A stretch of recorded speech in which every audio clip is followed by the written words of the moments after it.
الحمد للہ رب العالمین والعاقبۃ للمتقین والصلاة والسلام علی سید الانبیاء والمرسلین جزا اللہ عنا سیدنا و مولانا محمد صلی اللہ تعالی علیہ وسلم و الصلاۃ والسلام علیک یا سیدی یا رسول اللہ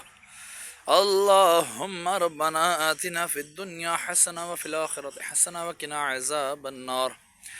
وقنا عذاب القبر وقنا عذاب الحشر وقنا عذاب المیزان۔ یا الہ العالمین، سورہ فاتحہ کی تلاوت کی، سورہ اخلاص 3 مرتبہ پڑھی، بالآخر درود پاک پڑھا تیری بلند و عظیم بارگاہ میں پیش کرتے ہیں، مقبول و منظور فرما۔ اس کا اجر و ثواب تو اپنے شایع نشان عطا فرما، جو تورے ثواب عطا فرمائے تیرے محبوب صلی اللہ تعالی علیہ وسلم کی بارگاہ بے کس پناہ میں ہدیۃً تحفۃً نذرانۃً عقیدۃً ادباً پیش کرتے ہیں، مقبول و منظور فرما۔ آپ کے وسیلے سے آپ کے والدین کریمین طیبین طاہرین، آپ کے ازواج مطہرات، آپ کے صحابہ کرام، صحابیات، تابعین، تبع تابعین، اولیاء الظام، تمام سلاسل کے بزرگان دین، حضرت آدم علیہ السلام سے لے کر قیامت تک کے مسلمین، مسلمات، مومنین، مومنات کے ارواحوں کو درجہ بدرجہ پیش کرتے ہیں، قبول و منظور فرما۔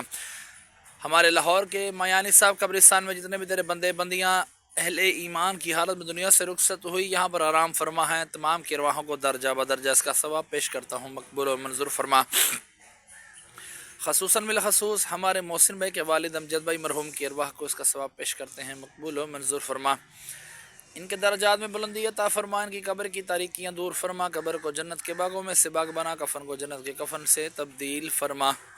میں اپنے والدین مرحوم کی ارواحوں کو اس کا ثواب پیش کرتا ہوں، مقبول و منظور فرما۔ اپنی نانی، نانا، دادی، دادا، جتنے بھی میرے خاندان میں سے اہل ایمان کی حالت میں دنیا سے رخصت ہوئے، تمام کی ارواحوں کو اس کا ثواب پیش کرتا ہوں، مقبول و منظور فرما۔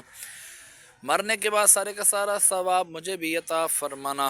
بیماروں کو شفا عطا فرما، بے روزگاروں کی بے روزگاریاں دور فرما، تنگ دستوں کی تنگ دستیاں دور فرما۔ یا الہی رحم فرما، مصطفیٰ کے واسطے، یا رسول اللہ کرم کیجئے، خدا کے واسطے، مشکلیں حل کر شہ مشکل کشا کے واسطے، کربلائے رد شہید کربلا کے واسطے، وصلی اللہ تعالی علی خیر خلقہ محمد وعلی آلہ واصحابہ اجمعین برحمتک یا ارحم الراحمین۔